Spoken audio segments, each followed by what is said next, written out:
These awe-inspiring silos were painted by Tim Bowtell during the months of March and April 2020. This intricate artwork took over 8 weeks to complete, showcasing Tim's dedication and artistic skill.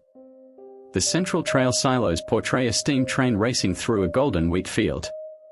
On the left side, the original Colbinabbin train station from the early 1900s is depicted, and the majestic Colbinabbin range forming the backdrop. This serves as a tribute to the historical significance of the railway line that was passionately advocated by the Colbinabbin Railway League in August 1881. The remaining silos feature additional captivating scenes, including a farmer's picnic from the 1890s. A remarkable red car, called LU600, affectionately known as Lulu, and a thrilling tractor pull.